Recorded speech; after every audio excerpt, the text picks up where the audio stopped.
The definition, the sort of the federal definition that we've always used, they are systems and assets, whether physical or virtual, so including cyber systems, so vital to the United States that the incapacity or destruction of them would have a debilitating impact on security, national economic security, national public health, or safety, or any combination of these matters. Now, where it says United States there, this is a national level perspective. You can substitute state of Maryland, you can substitute city of Boston, you can substitute whatever jurisdiction you're in, or you can substitute the name of your company.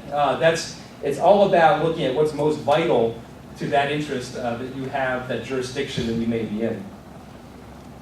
And it's a challenging area to be in for a number of reasons. We have diverse stakeholders. We have large multinational corporations. We also have small family-owned businesses that each provide critical services to a community.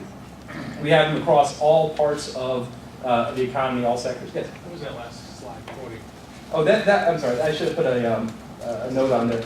That's the working definition that's under the USA Patriot Act, which originally, so the Homeland Security Act of 2002, USA Patriot Act, it's also the definition used in the National Infrastructure Protection Plan. And this is, and there's been a couple of different variations, but that's basically the definition we've used. We also have complex interdependencies, as I mentioned. You can't wall off one sector and say you've done your work, that you've protected the critical infrastructure in your sector. You're reliant on power, you're reliant on water. They're reliant on the healthcare system to protect their workers. They may be reliant on us to set up a closed pod for their business. It's all interconnected, and one of the most frustrating exercises you can ever do is try to say, who are the critical personnel in my community that need to go to work in order for this community to function? You'll pretty soon find out it's everyone, and you have a tough time making those decisions. Our threats are evolving. We have, of course, natural disasters have been with us forever, but only recently have acts of terrorism targeted our critical infrastructure. Cyber attacks now have the capability, because of how networked we are and how dependent we are on our cyber systems, only now have a huge potential to be disruptive and actually to cause some of those consequences to life and health that we worry about. And the last thing that makes it complex is we have a complex policy landscape that is there to deal with all of this and to put it into some rational form for us to use. The two big policies are, one, Presidential Policy Directive 21. And if there's no other policy that sort of sticks in your head after this, that's the big one.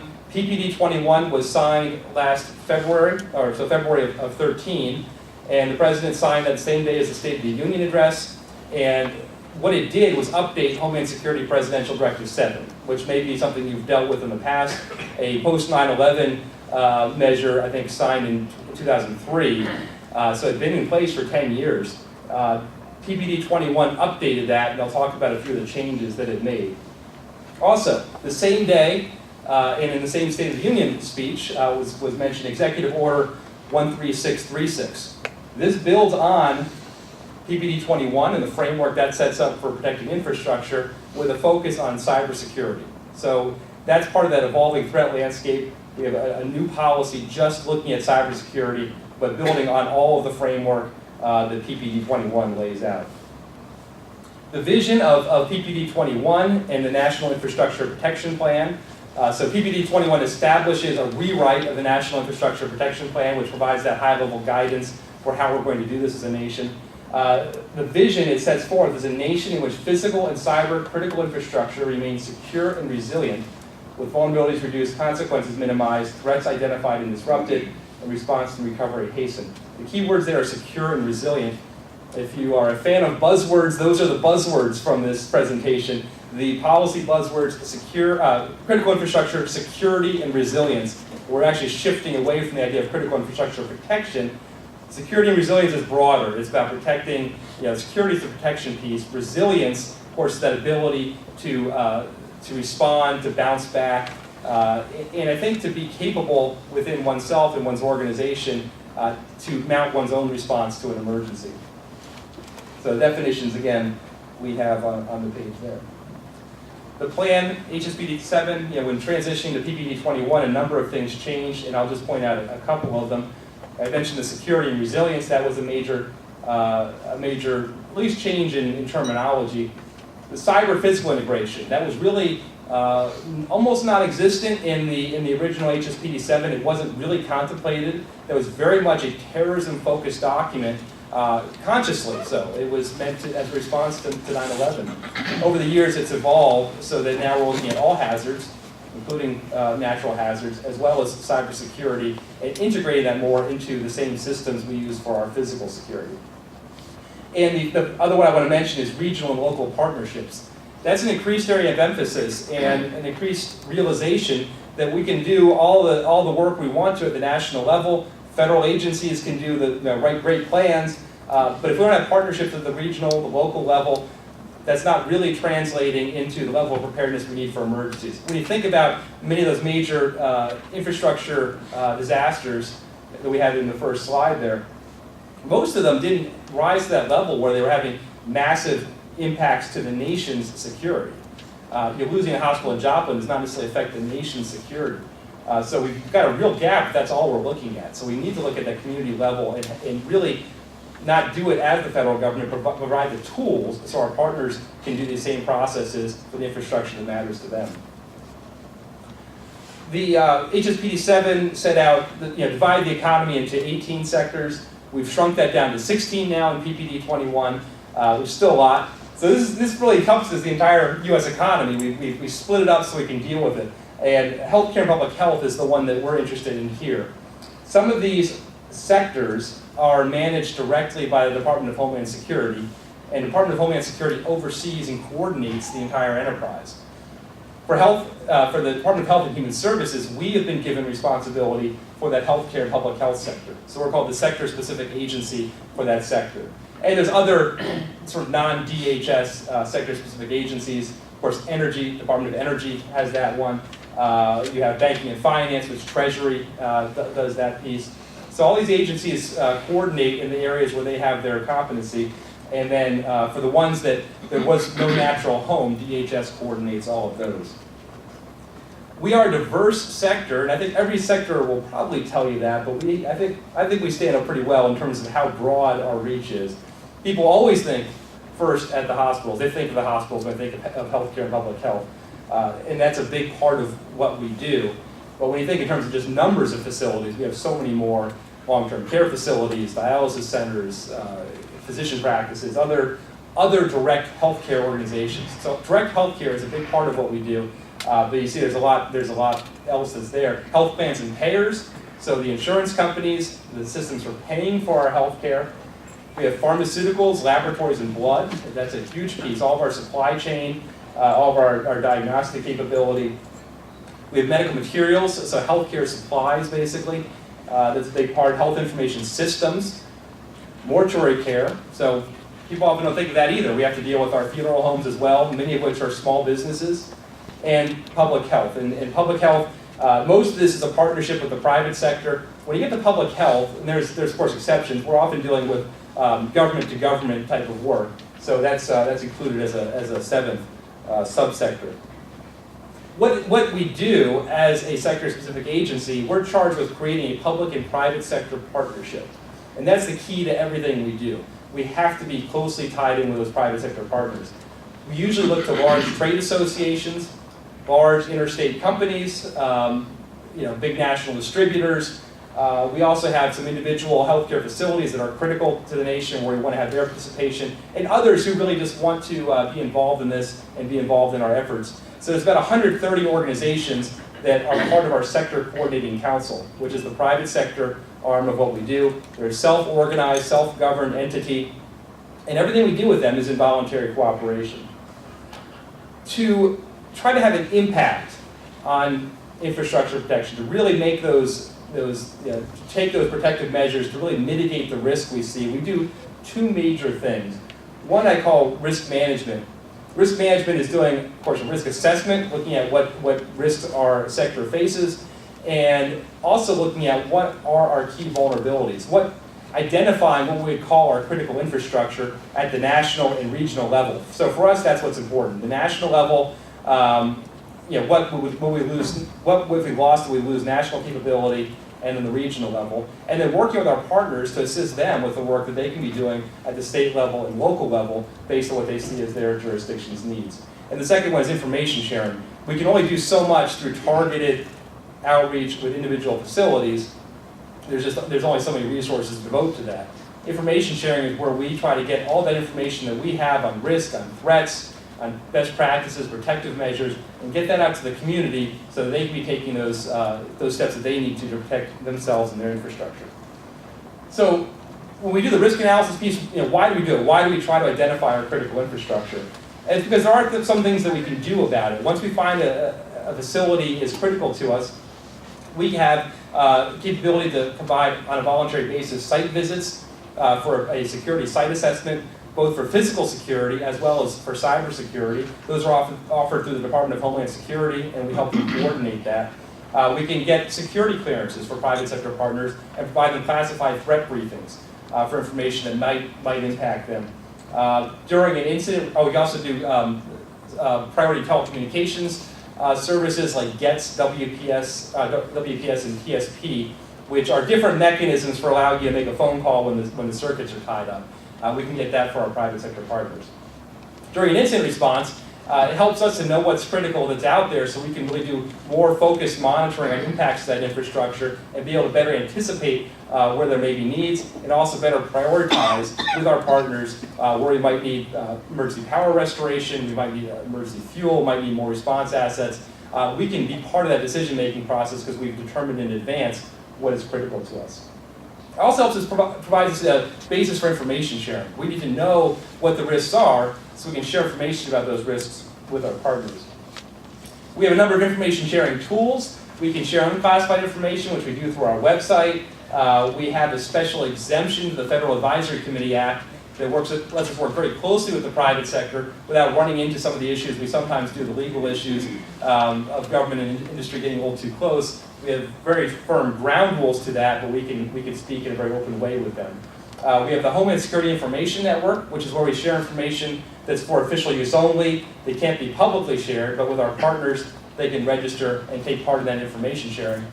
Just pause. If the folks in back, if anyone wants to come up the front seats, they look comfortable, so if you'd like to, please go ahead.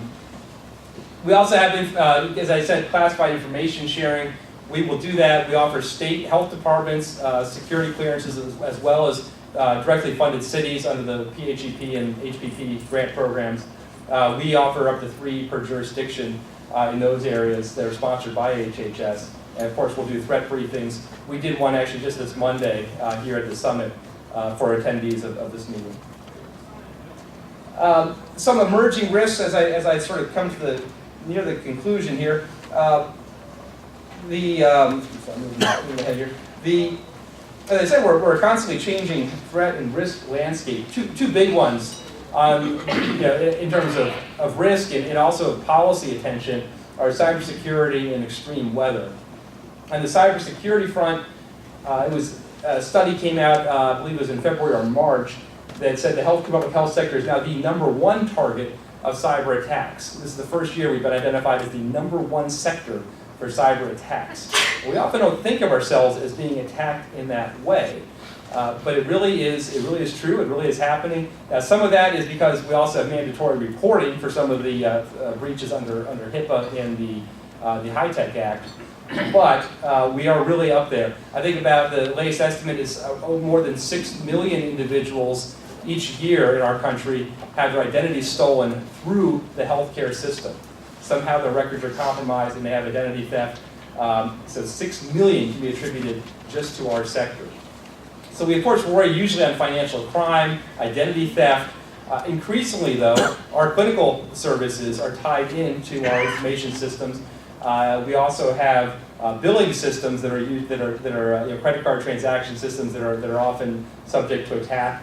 But our clinical systems, our medical devices are increasingly networked into the hospital, and so the cybersecurity vulnerabilities in networked medical devices and in SCADA systems, so basically any system which translates the cyber world into the physical world, where you can create a physical action through a cyber cyber mechanism. Those are increasingly important to us in areas where we're really working under the cybersecurity executive order to mitigate our risk. And the second one is extreme weather. And a number of factors have brought this to the fore, Hurricane Sandy being a major one of them, showing us that we're really not as prepared as we should be for these types of extreme weather events, as well as a number of policy initiatives. One big one is the President's Climate Action Plan that we're working on right now. And one part of that plan is looking at best practices or resources or tools that healthcare facilities can do if they want to take steps to prepare themselves for increased extreme weather events. That can be protection against flooding, against power outages, against wind. We're developing a resource package right now within HHS. We have a work group that's working on that, and we invite anyone who's interested to please take part. We're looking for as much review as we can, and that'll be a collaborative document that we create with our private sector partners. And the last part of the National Infrastructure Protection Plan is a call to action. That's just to say we're all in it together. We all need to be, to the extent we can, to the extent we are resourced to do it, we want to be all taking action at the level we can to protect critical infrastructure. And this is a list of resources. These are all Department of Homeland Security resources. I don't know if the slides will be online, but these, a lot of this is independent study, online courses. They can give you a lot of tools to help implement infrastructure protection within your organization. So thank you very much.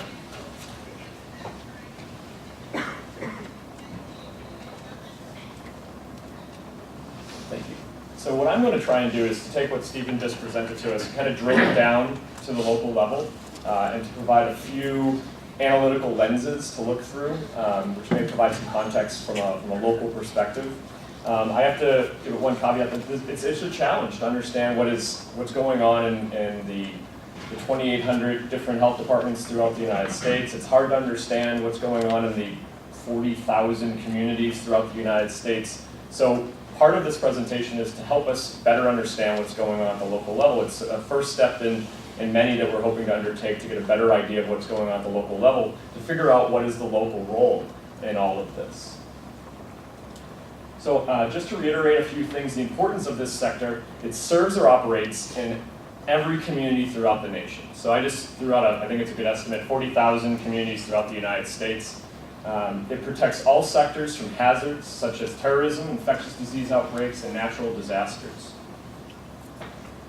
So it's helpful in understanding critical infrastructure to consider it across three categories: the physical, the cyber, and the human. And as Stephen pointed out, there's the physical is the physical assets, which include tangible property, real estate, animals, products, components, and the intangible, which can be information. And it becomes really difficult to protect these physical assets when you consider that almost 85% of these assets are not in federal control. So it could be at various levels of government, but mostly in the private sector. So that creates an incredible complication. We had over 130 different private sector entities operating within the sector coordinating council. That in itself is a complicated process, just to coordinate 130 entities around central ideas. Imagine doing it across the entire nation. You have cyber, which includes the information hardware, the software, the data, and the networks that serve this sector. And it also connects, these systems connect this sector, the healthcare and public health sector, to all the other sectors. So not only do we have to try and protect the cyber systems that our sector is using, we have to consider the systems that are being used by other sectors and how we relate to those. Then you have the human, which, as Stephen pointed out, when you try to determine who's a critical human in your community, it becomes increasingly difficult. But if you were to start to consider, not only do you need to see who is essential to keep my community going, how do you create a duplicate knowledge and capacity for those people? So if any of them are compromised, how do you have backups throughout your entire community? So I'm trying to not just scare you with this big picture of what's going on. I apologize that we haven't gotten into the solution section of this yet. So the sector operates at near 100% capacity on a daily basis, particularly the healthcare sector. Any moments of surge, any natural disasters, any disruptions in the interconnected systems could fatally disrupt the capacity of the healthcare and public health sector. it's complex. It's connected to many of the 16 sectors, and a disruption in any one of those sectors would have cascading failures. And often, from a local perspective, it's difficult to understand that. So if my power is coming from a southern state, I'm in Massachusetts, but it's coming from a southern state, and something happens in the south and the electrical grid fails, and now I don't have power in Massachusetts, what can I do at the local level to fix that? And that becomes a very big problem. And you have competition for finite resources. You have an increasingly greater reliance on technology. So if you back up 50 years, you didn't have this heavy reliance on computer technology. But now in order to deal with the 100% capacity, in order to achieve efficiencies, in order to just deliver better healthcare and public health service, we've relied on technology. Well, that technology is vulnerable to cyber threat. As Stephen pointed out, almost every system that we take it for that we use on a daily basis are hooked up to SCADA systems. So the HVAC system in this building is hooked up to a SCADA system. So if someone were to hack the SCADA system, it would potentially turn off this air conditioning. So not a big deal, we'd be hot in here. But if that happens in a healthcare facility and you run out of AC, that could be critical. And also the other complication is that a lot of these assets are publicly and privately owned. So that creates a situation where a local health department may be advocating to a privately owned healthcare facility or privately owned laboratory and trying to coordinate that nationally or even regionally or even a state becomes incredibly complicated. So this is my attempt at visualizing the complicated interdependencies within the 16 sectors.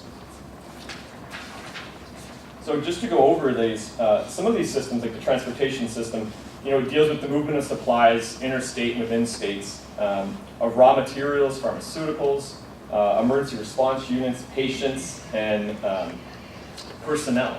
I'm not going to go through each one of these. I'm going to highlight some of the big ones. The food and agricultural sector, a disruption in the production of our food, the transportation of those goods, same thing with the pharmaceutical industry, the disruption of the chemicals that the pharmaceutical industry needs to produce their goods and then to transport those goods to our hospitals. A disruption anywhere in that chain could fatally impact a local community. So this is one of the reflection moments. So I'm going to ask you to consider, what if a transportation, or what if a bridge, or what if something that's outside of your immediate control failed, say a major bridge to your community failed. How long could a community operate, or a healthcare facility operate when they are not getting their vital supplies? Could they operate? For how many days? If you recall back a few years ago, and at least in Massachusetts, we had a major ice storm in October that knocked down 1 million trees all over the state and knocked out the power for a week. That affected widespread across the entire state. It was not anticipated, it was in the fall, but we, at a local health department, now we had to figure out how to set up shelters, how to power dialysis machines, how to power all the, how to keep people warm, because it was uncharacteristically cold. So it was one failure across the state that caused a week and I think a half of problems. And so this is one of the lenses that I hope to provide context to this. So you may be familiar with this. This is pretty common in public health preparedness, but it looks at a community and from various aspects, and it includes academia, communities, the healthcare delivery system, homeland security and public safety, employers and businesses, the media, and then government public health infrastructure at the sort of as an organizational hub within a community.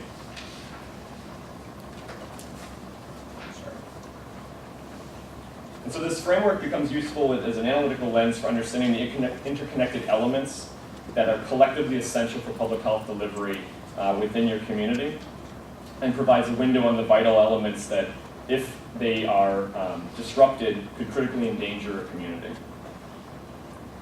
And so as Stephen pointed out, what are the threats we're dealing with? You have natural and man-made disasters, which are, some of those natural ones seem to become increasingly more disastrous. We have cyber attack, which is happening frequently, and as Stephen pointed out, we can see a lot of that because of reporting requirements, but there's been demonstrations now where you can physically disrupt generators remotely. You could physically disrupt some of the communication systems that allow our energy sector, our telecommunications sector to operate their equipment. Now, recently, they came out with the medical devices that could be, fortunately, not hacked from very far. But I think if it's through ports aren't closed, they could, you're not gonna, Bluetooth. yeah. So, but it's at least within a few feet, not across the globe, I guess. So you also have intentional and unintentional damage. And you also have insider attacks and negligence, which I think happens. It can happen sometimes in healthcare industries or facilities where people maybe they're fired or maybe they're disgruntled and they may intentionally attack when they have credentials to access those systems. And so another lens to look at is the ability of these threats to affect the public health and healthcare sector. And it's helpful to look at it from these areas. You have the loss of availability, the loss of integrity, you have the loss of confidentiality, and then you have the physical destruction of system and assets. And in the next slide, I'll go through, and these are some of the examples that you can consider. So say for a loss of confidentiality, Stephen had a really good point that 6 million identities are stolen every year. And that's from access from the healthcare industry. So imagine if your identity was stolen through what you thought was secured with a healthcare facility or a public health facility. Imagine the loss of integrity that industry or that facility has within your community now, and now you have a loss of confidentiality. So you as an N of one, may be dealing with it. Now you have this a lack of confidence in the people that are supposed to be serving you. Collectively, 6 million people having a loss of confidence in government-provided industry or facilities or healthcare-provided facilities. I mean, that's a major undermining of our critical infrastructure. You could also have, as I pointed out, the physical destruction of systems that contribute to public health, power outages for hospitals, caused by the collapse of a public power grid, destruction of generators, either through flooding, through natural disasters, or through cyber attack. They demonstrated that you could, this was years ago, but demonstrated that you could physically destroy a generator through a cyber attack. It would just rattle itself apart, basically.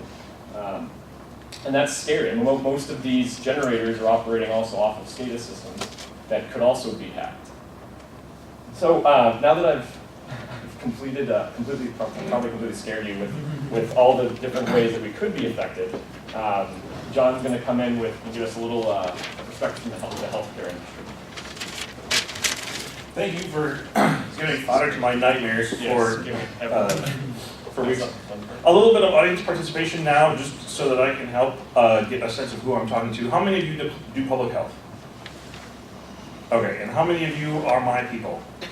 Do hospital stuff? Like work for a hospital, are engaged in direct patient care through a hospital.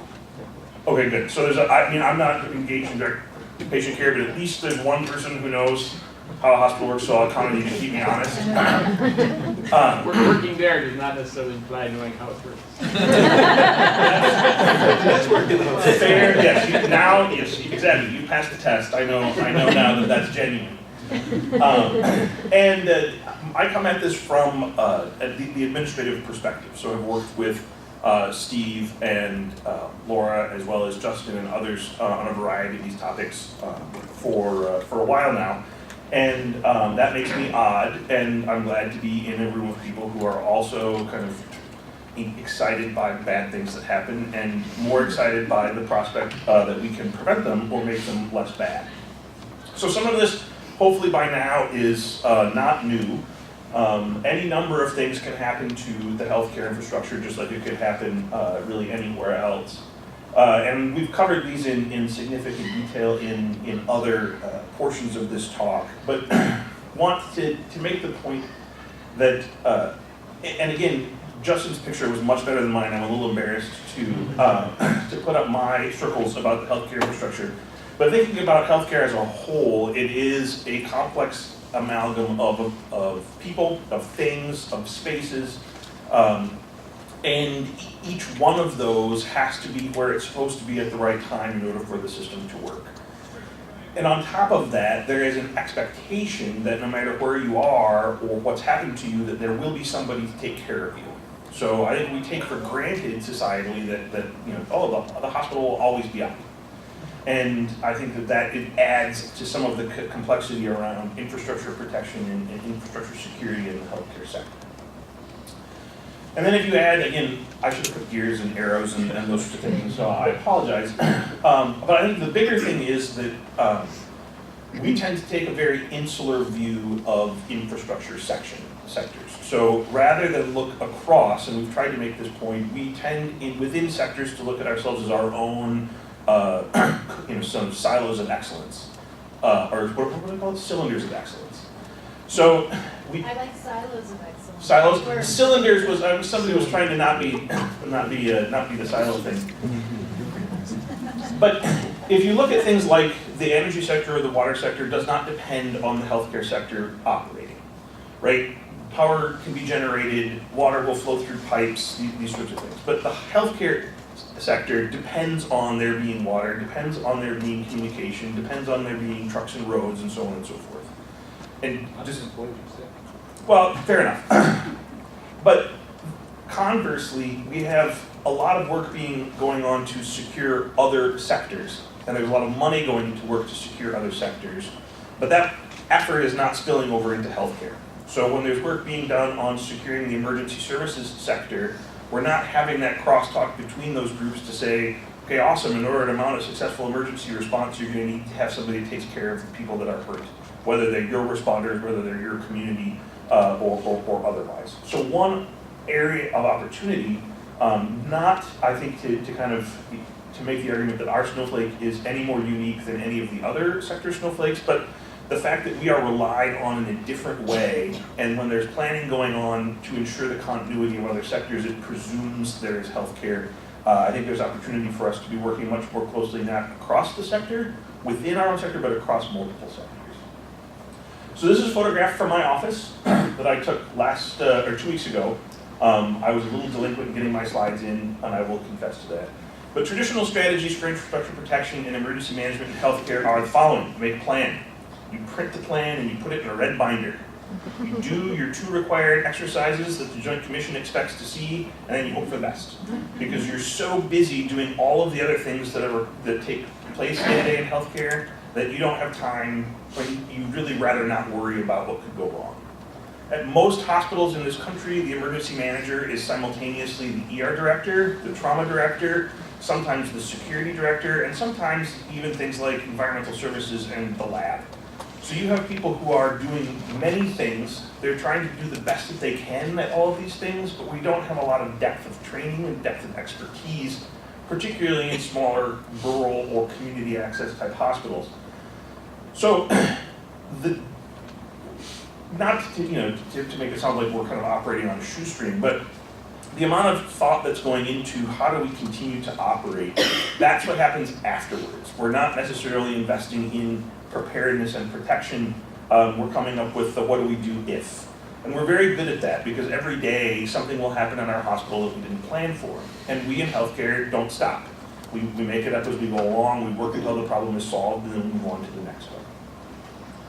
The concept that I want to really emphasize today, and it's really changed my thinking about how to approach infrastructure protection and emergency management in healthcare, is the same concept that Steve introduced to begin with, is this concept of resilience.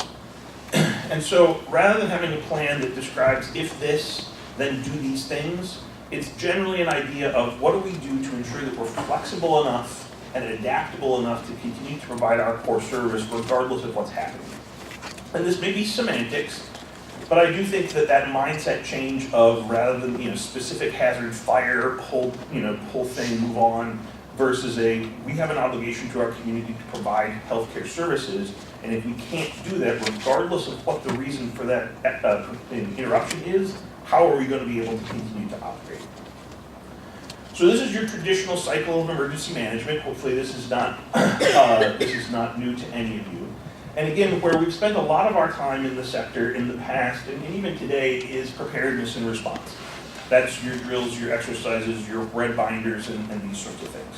What I would like to argue is we need to spend more time worrying about mitigation and recovery. So thinking about how do we prevent emergencies from becoming disasters? How do we prevent small things from turning into things that are going to prevent us from our core mission? And how do we ensure that we can continue to provide that base level of service regardless of what's going on? So conceptually, this is intuitive, right? Without the hospital, lives are going to be lost. And this is the mindset that healthcare people live every day, is you, patient, need me, I'm going to do whatever it takes to get you better. And so, disaster happens, somebody codes on the floor, everybody drops what they're doing and runs to that patient until they're back, and they go back to their day jobs. But to invest in healthcare in such a way that introduces this redundancy, this resiliency, is very expensive. And healthcare today has moved from largely with excess capacity, both in terms of facility and in terms of staff, to just-in-time staffing to workloads. We have just enough people and stuff in this building to care for what we think is going to happen today, and we no longer have supplies and warehouses and extra staff available to cover the changes. So there are your traditional infrastructure preparedness strategies, right? Physical security, you want to keep bad things and bad people out. Redundancy, you want to make sure that if you lose one thing that there's something else that can take over. So this is commonly going to be in your computer systems, in telephone systems, a hospital red network, something like that. The problem is hospitals are designed to be accessible, right? They are a place that people go when they need help. So it's counter this idea of we want to keep bad people and bad things out, but we want to let everybody else, all the good people who need our help in, is one of the tensions around the traditional methods of infrastructure protection. Similarly, in the area of redundancy, there are a number of medical devices and drugs that come from only one source. And if that source were to be disrupted, there is no alternative. And unlike many other sectors where you can have a server farm in 3 different parts of the country, hardened and secure, that if the main server goes down, the next one kicks over, the Google type environment, that's great. But there is no failover in many instances in healthcare. So a couple then things get into mitigation. How do we prevent bad things from getting worse? And the 2 things in particular that I was asked to comment on are cyber threats and extreme weather.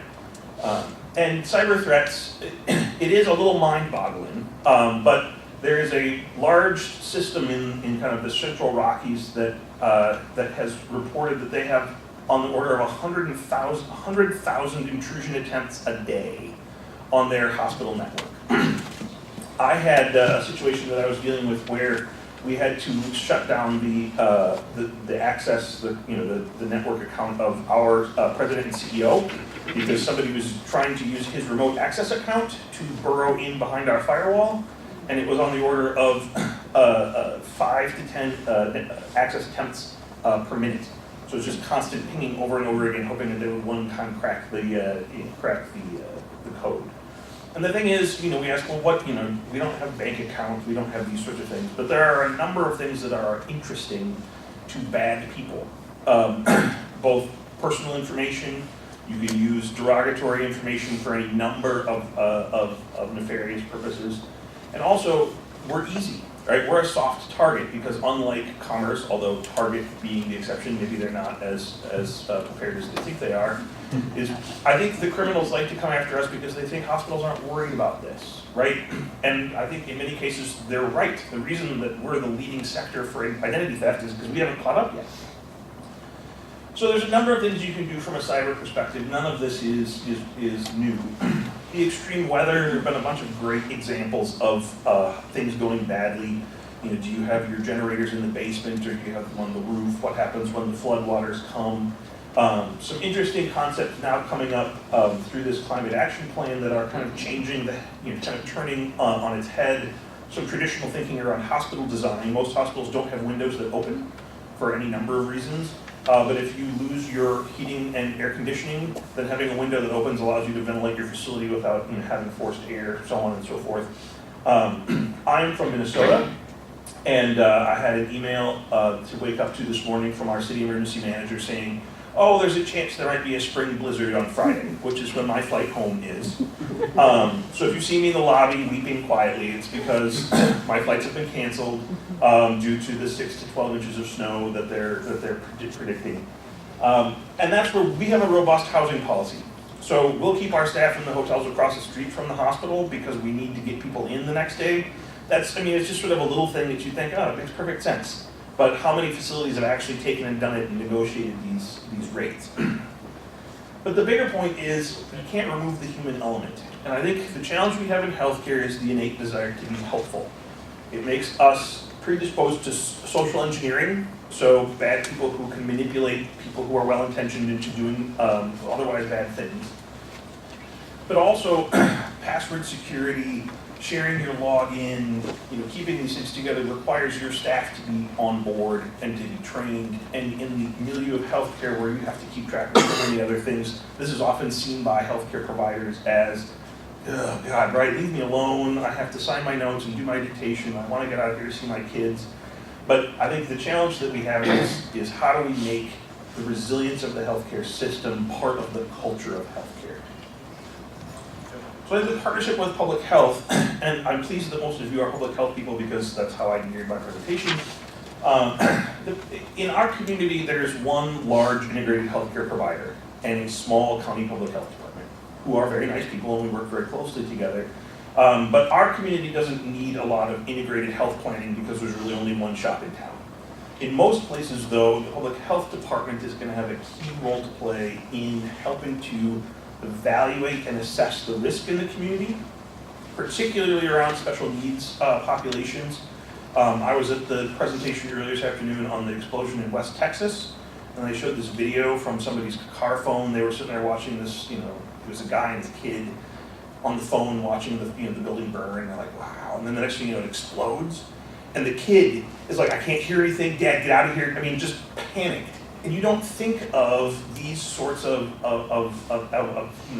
small pediatric patients are not small humans, right? They have separate problems, they have separate needs, they respond differently than adults do to different stressors. I think the health department also is going to be able to have an integrated look across environmental risks and environmental hazards. The healthcare people might not know where the fertilizer plants are in town, for example, or might not have that same relationship with industry from an industrial hygiene and industrial safety perspective. Coalition building, I think, is going to be essential.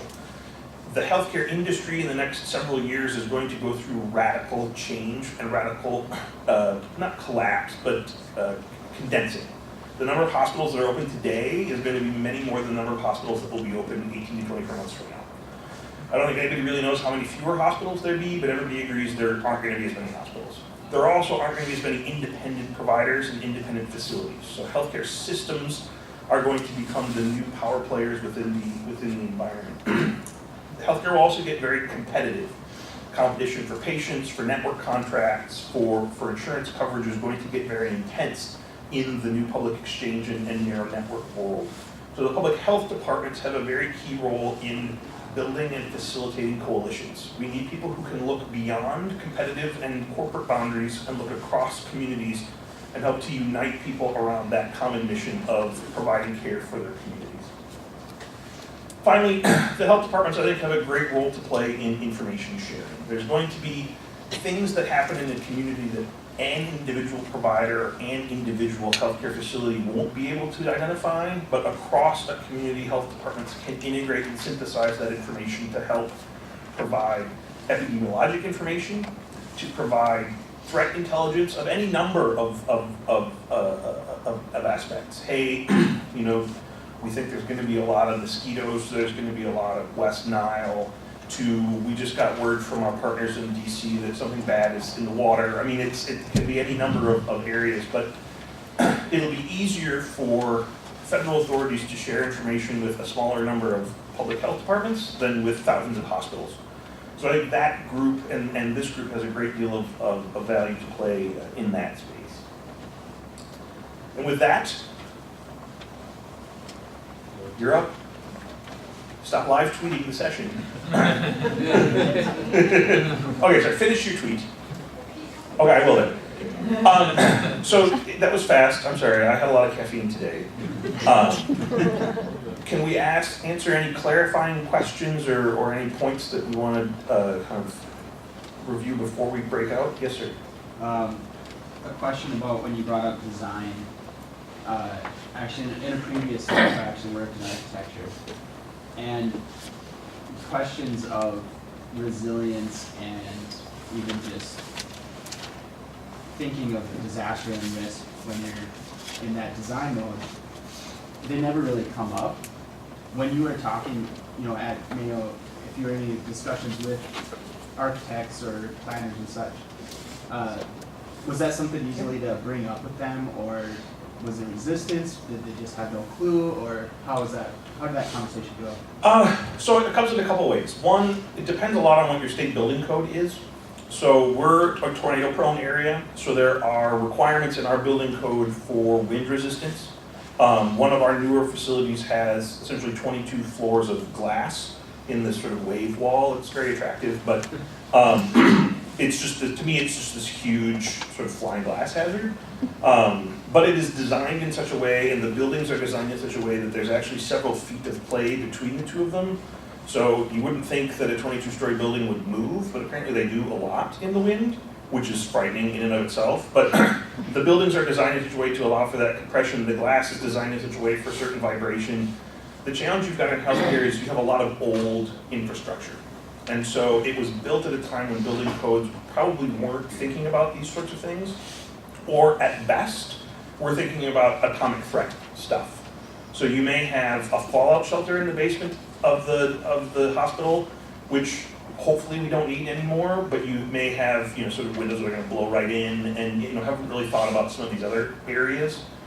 I think in general, hospital planners are attuned to the kind of amenities. So healthcare right now is very geared towards amenities. We don't want hospitals to look and feel like hospitals. We want them to look and feel like, I don't know, hotels. You see a lot of that sort of environment of care being a big aspect of it, to the extent to which you're going to think about, wow, right, what's going to happen with the weather patterns in the next 5 to 10 years? I don't think many people, whether they're on the hospital side or on the design side, have had that thought, just because it's not been in the public space. I think now there'll be more of that, but I think it's less an issue of there being unwillingness to deal with it and more just ignorance and naivete. Yeah? There's also, this was probably a month ago, I participated in a meeting, the catalyst was for climate adaptation. And in the room we had architects and engineers and water providers, and the idea was, how do we adapt our infrastructure? We're talking about the costs and how do you move forward? And we actually did engage in a dialogue with, I can't call it the National Association for Architecture, maybe it's that. Okay.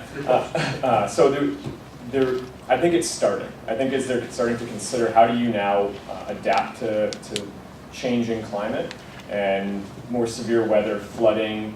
How are you going to adapt your community? It's starting, maybe not in the healthcare industry yet, but they're starting to look at it from a holistic perspective, and at the national level conversation, it may not have drilled down to the local level yet. Question here. Yeah, I'm in a very rural local health department.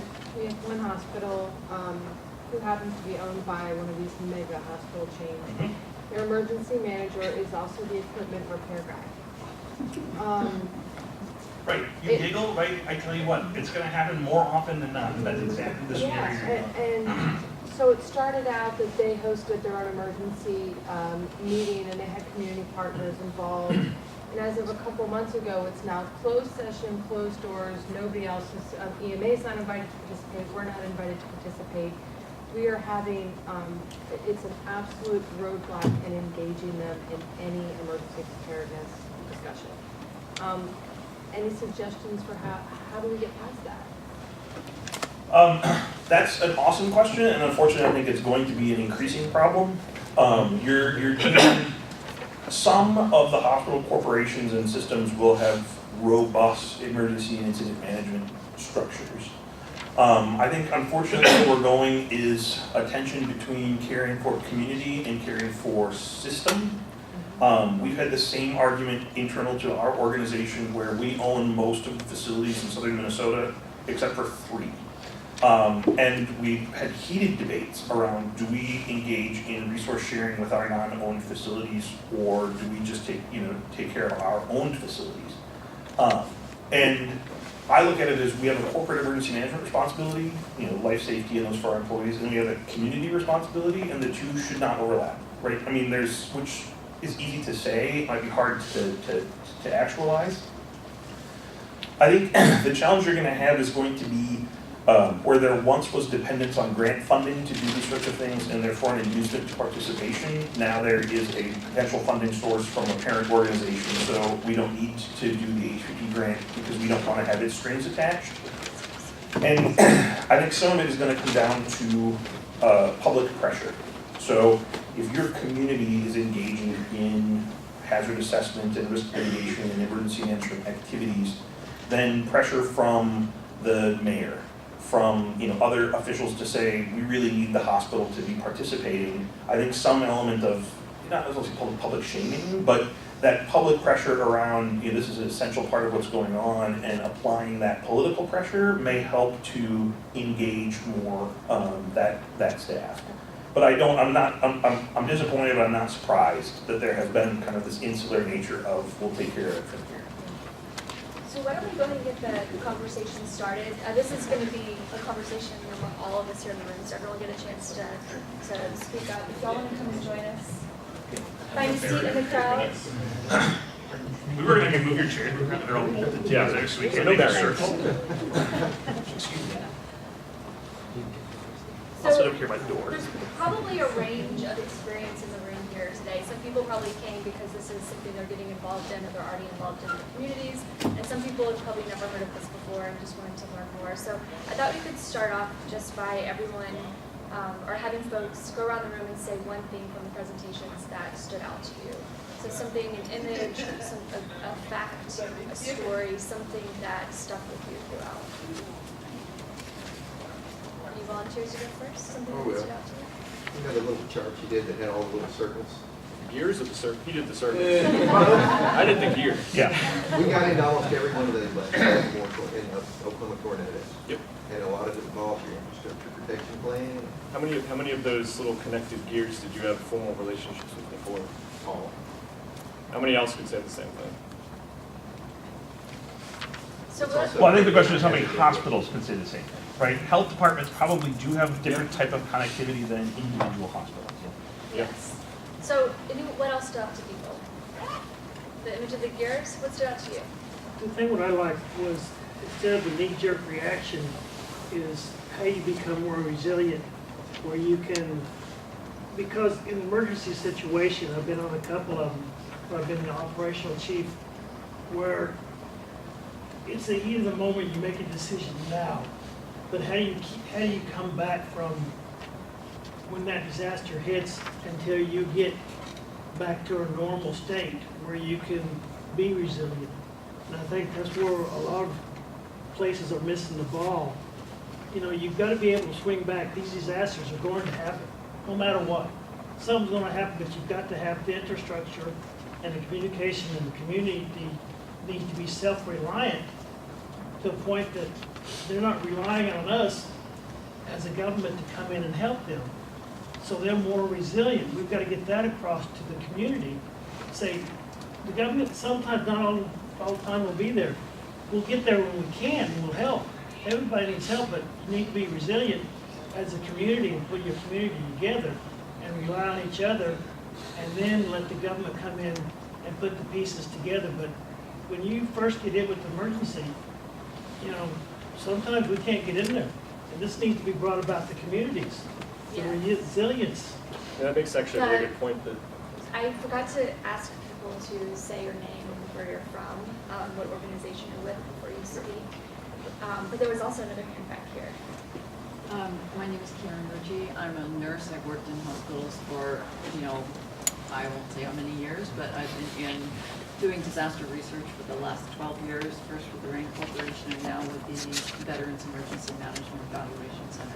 And what struck me the most is that there's the likelihood that hospitals will become more insular as opposed to recognizing the need to be part of the community. And what I don't understand is how a large corporate provider or a large hospital system cannot understand that those hospital employees live in the community. They are the community. And if they're becoming insular like that, it's going to backfire big time. You see them becoming more insular? And why would you predict that? But, I mean, this was his statement, that they're becoming. Yeah, I think more that the system is, as hospitals go from being largely independent community-run organizations to more dependent upon broader systems for their stability, then I think it's going to be the allocation of resources within those hospital systems is going to be driven differently than if the community boards were still, we're still in charge. It's not about what's best for the community, it's what's best for the hospital system and the corporation. And I think it's going to be rancorous. So I'm working in a couple communities in the Upper Midwest where you've got one hospital and 6 blocks away is the competing hospital. And what used to be a very collegial relationship is now we're trying to buy this staff group so they admit to us versus into that staff group. And I think it's just it's a consequence of other forces within the market that may have a spillover effect into how hospitals conceive of who their partners are, and particularly how they partner with other healthcare organizations. I think there's very good examples of successful coalitions that have spanned organizational boundaries, and those are the areas that we need to spend time learning how that works so that we can draw that forward in other types of communities. And there's also an interesting catalyst occurring right now that through ACA, the incentives to integrate the achievement of population health throughout a community across public health, across mental health, healthcare.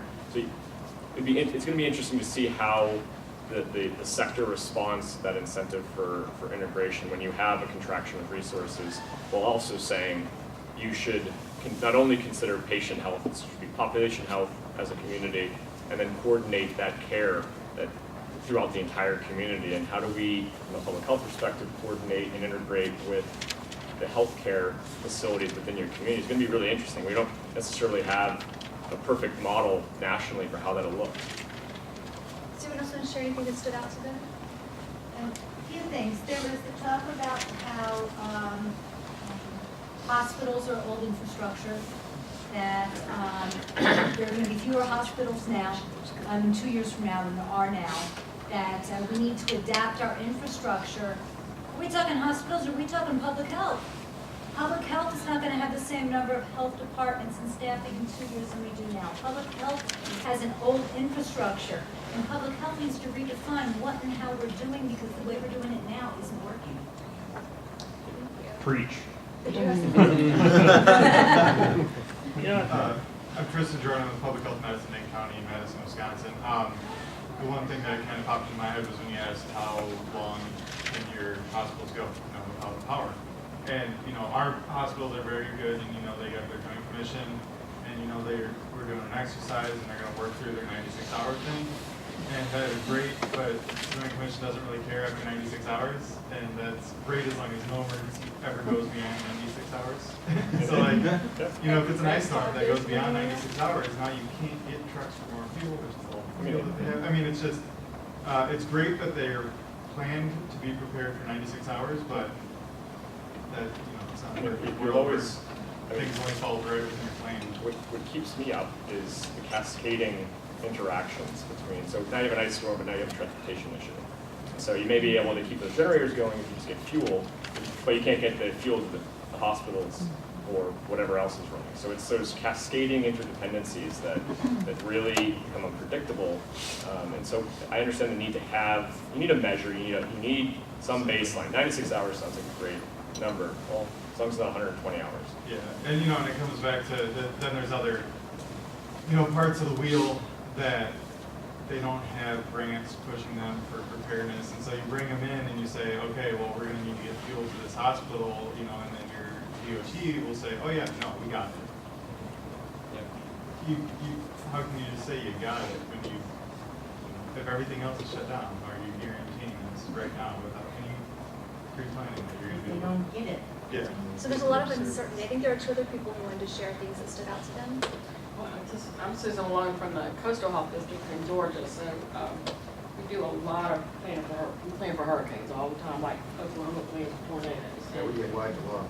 We had, several times this year, we had ice storms and snow in Atlanta and here, and that may not seem a lot to y'all, to people not from here, but it was a lot to people that lived here.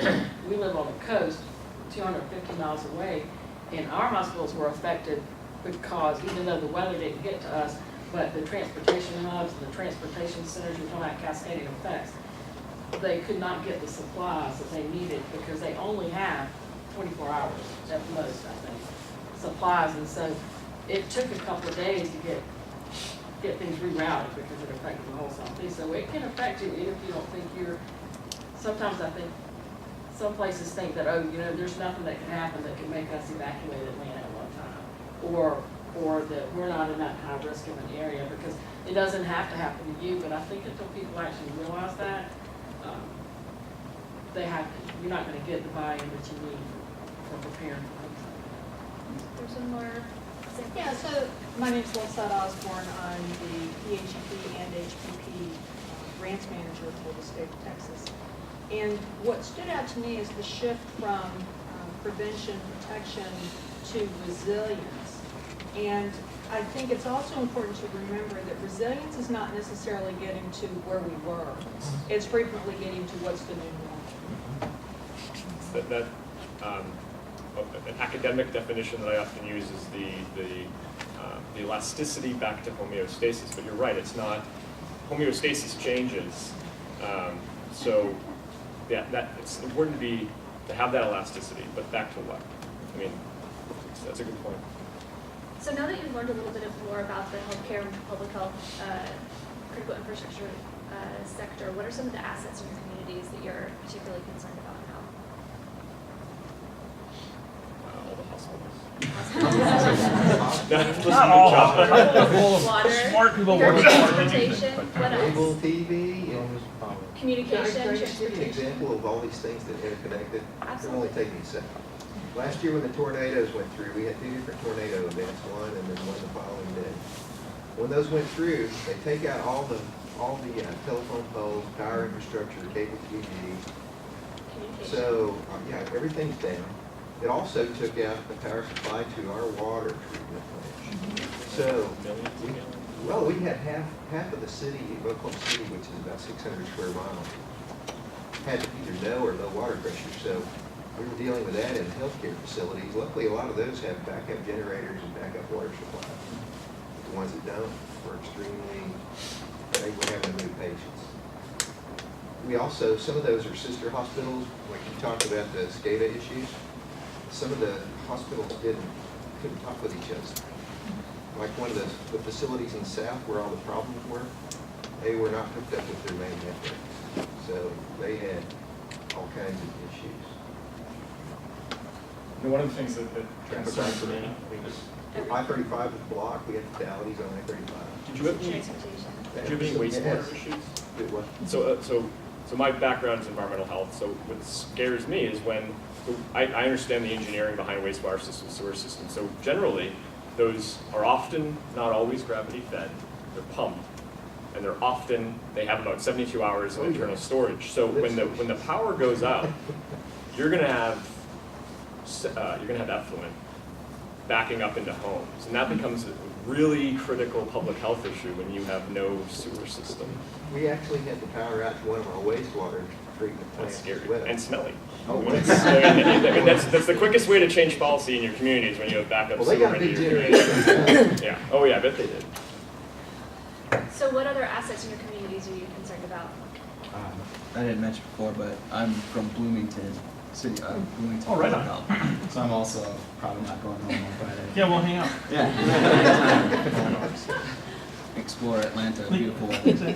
But as part of our CRI and medical countermeasures, we've been in contact with a long-term care pharmacy that serves, I think, around 11,000 or roughly 10,000 individuals throughout the entire, Minneapolis-St. Paul metro area.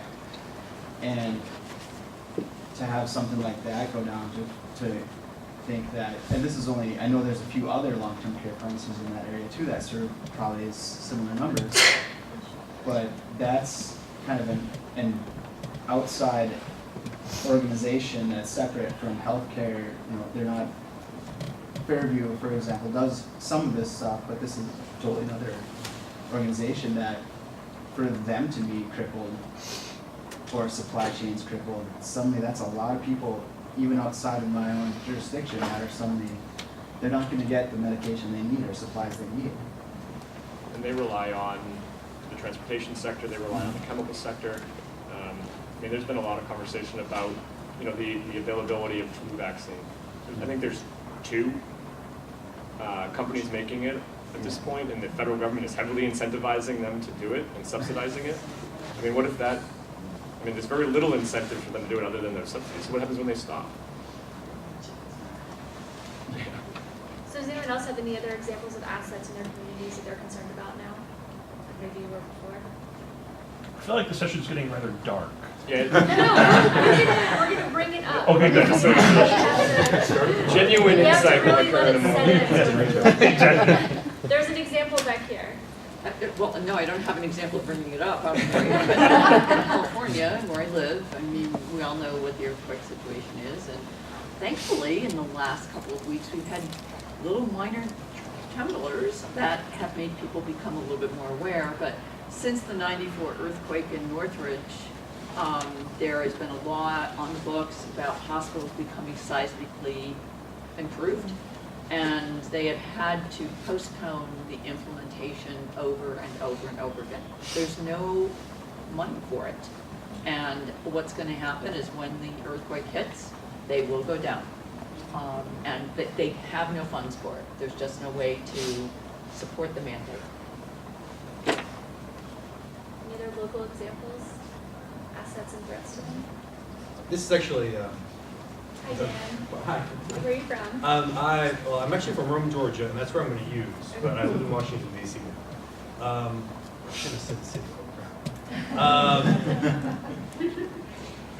There's a city in Georgia. There's a city in Georgia where my brother works with the EMS program, and for the longest time, the private hospital and the public hospital have engaged in a cold war to see who can basically take more of the share and bring in the dollars. And after, a bit like the Cold War we had with Russia, they reached the point where both of them were like, this is not sustainable, so doggone it, even though we brought in 3 counties and we want to work and grow this thing, we can't sustain it, so we're going to stop doing it. It's like, I'm sorry, wait, you have 3 counties you're doing EMS, and you're going to stop? So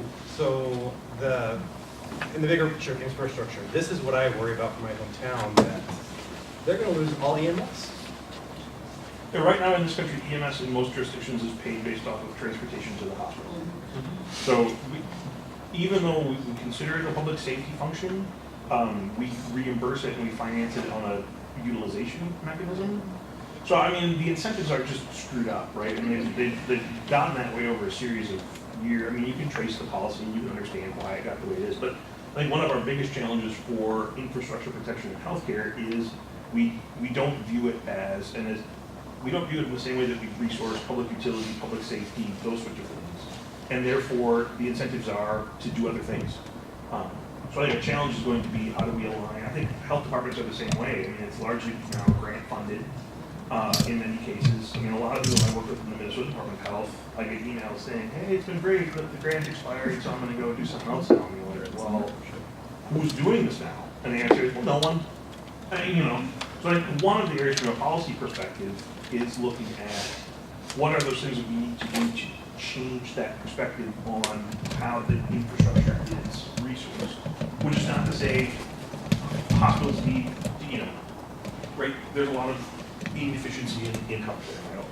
I can say that. So, but I think there's certain elements of healthcare that reimbursing on a fee-for-service utilization perspective just doesn't, it isn't going to meet the community's needs. So I think from a policy perspective, looking at what needs to shift and what are those functions that should be based off of readiness versus utilization is one aspect where infrastructure protection could become much more along the line of resilience.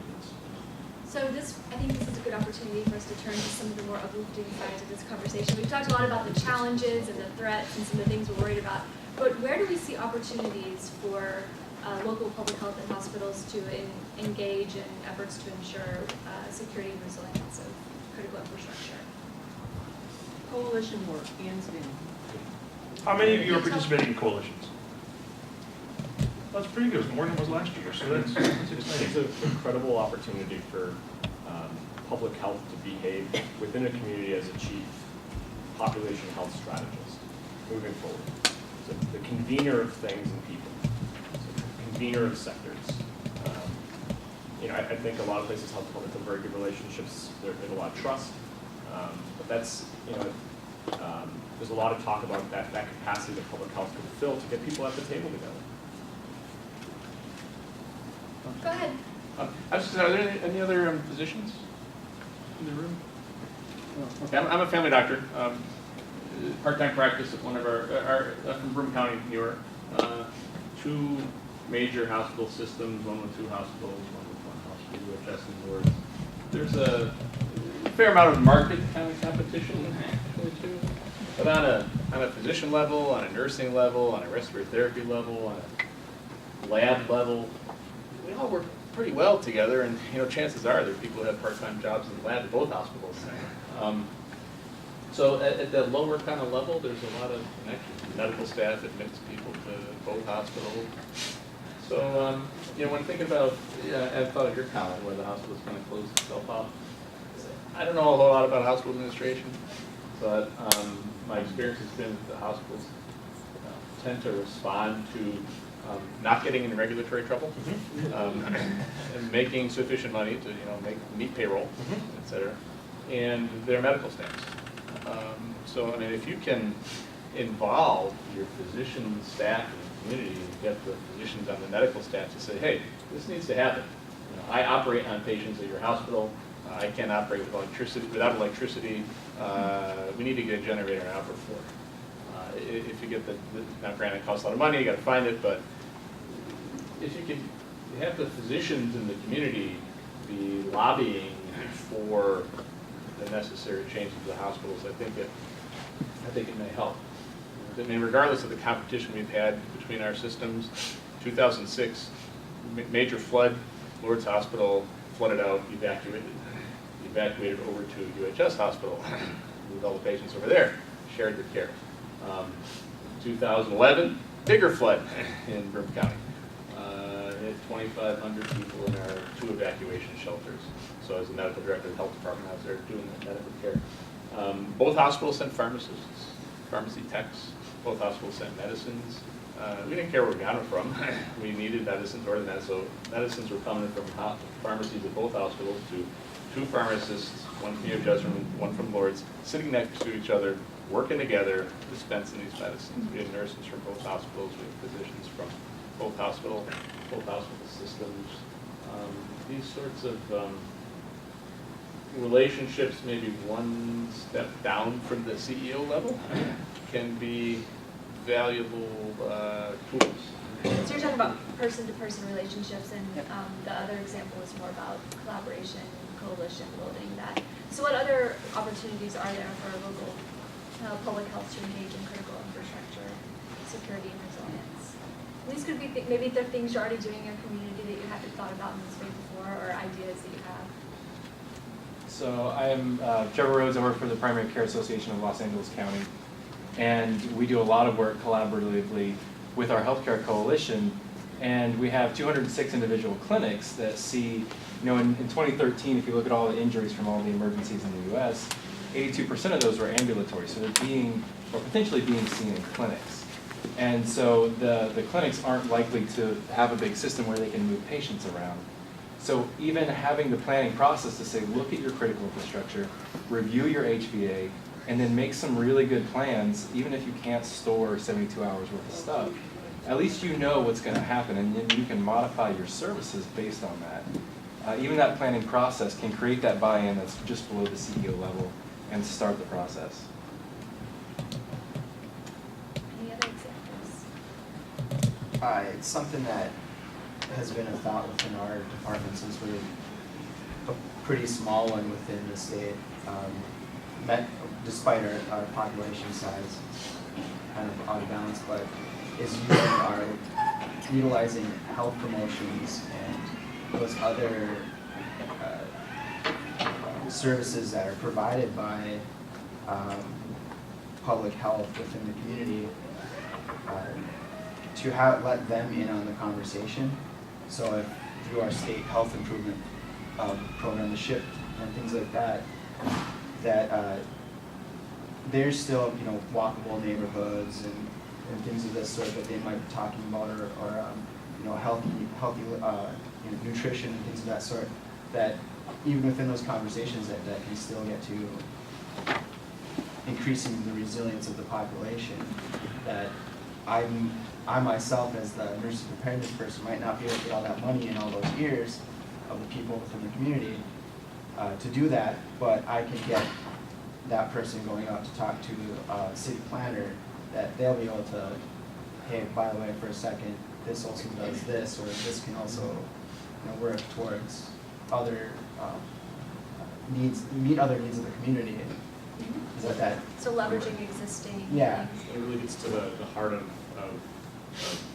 public health and environmental health in all policy, and finding a way to make your community more resilient and more adaptable through its the constant the recycle of infrastructure as our community evolves.